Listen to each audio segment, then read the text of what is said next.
The first speaker today, he will talk about his personal transformations that he has experienced through life and his quest for discovering who really is he. So let me call out first speaker, Bhaskar Jayaraman, for his speech, Reinventing Myself to Rediscover Myself. Reinventing Myself to Rediscover Myself, Bhaskar Jayaraman.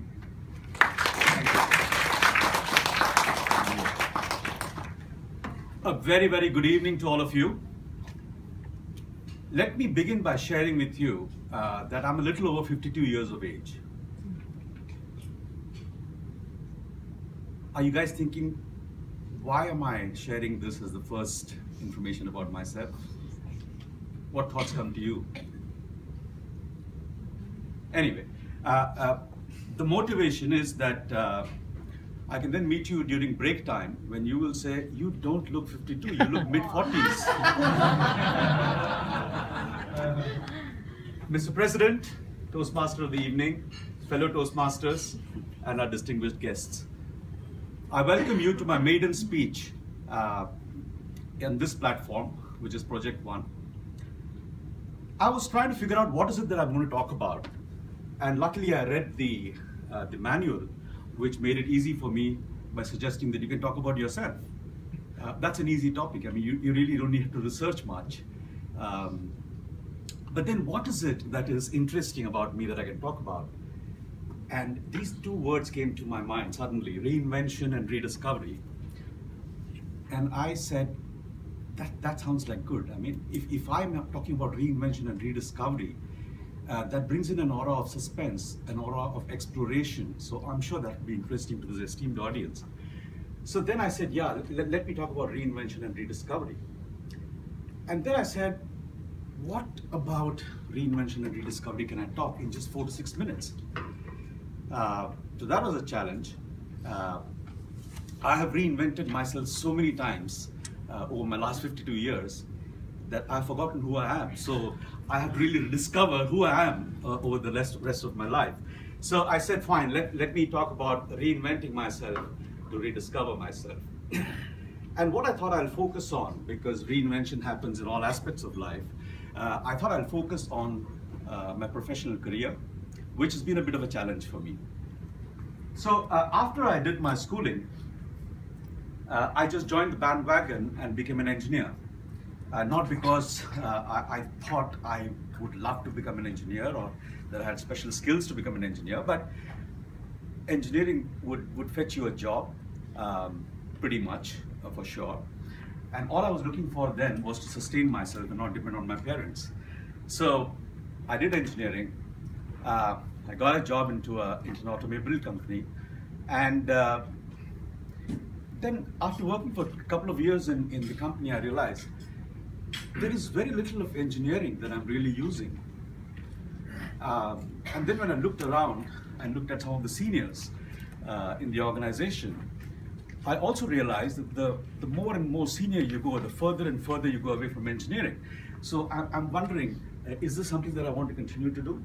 I said, no, let me do something else. So I said, let me do management. Again, not because I wanted to become an excellent manager or to figure out true management skills, but the bandwagon said that an MBA degree would give you fat salaries, a faster rise up the corporate ladder, and therefore I joined MBA. And after MBA, I joined Citibank. Completely different career, engineering gone by the wayside, and I joined a financial institution. Citibank was a very sought after company in those days. That was 25 years back. Nowadays, nobody would want to touch a bank with a barge pole. So I joined Citibank, and within a couple of years, I realized whatever I had learned about all those fancy concepts of risk return models and HR management and whatnot, I was doing a pretty clerical job. I was getting paid heavily, but for doing something which I thought was very clerical. And here again, I started looking around and I found that the higher you go in the organization, the more clerical you are getting. Most of the creativity was happening at the junior, at the lower rungs of the bank. So then I said, again, I need to rediscover myself, reinvent. Then I re-engineered myself to figure out which part of bank will be most exciting. I had to use my engineering skills in some way, so I thought let me use it for re-engineering my way to different parts of the organization. So I fought hard and got into the most glamorous, sought-after, revered part of the bank, which is trading and investment banking. Because the visions that I had was, all you need to do was buy low, sell high. You need to just cut your losses, run your profits, and then you can go home at 4 o'clock. You don't have to come into work as long as you're making your money, and the market gives you so many opportunities. There is absolutely no need to really work hard. So I joined that, and I spent 7 years in that career. By the end of it, I realized it was not really that easy. But what I also realized then was that I was not creating value. I was just exchanging value. It was a zero-sum game. If I'm winning, somebody else is losing. If somebody else is losing, I'm winning. So it was not creation of value, and I wanted to do something which creates value. So I left the banking industry 15 years back, thank God for that, and I joined the software industry. And in the software industry, those were the days when the software industry was really growing. It was, and the banking, the financial industry was one of the best industries to look at. So I joined the software industry. I had a great run, but it's been 15 years, and again started feeling the bug, and I left the job as of end of December. And now I'm looking to rediscover who I am, what is it that I really like.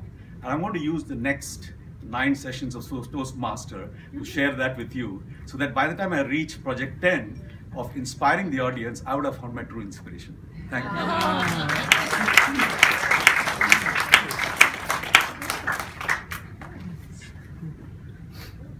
I really remember that statement, cutting your losses and letting your profits run. And I'm still not cutting my losses without any profits whatsoever.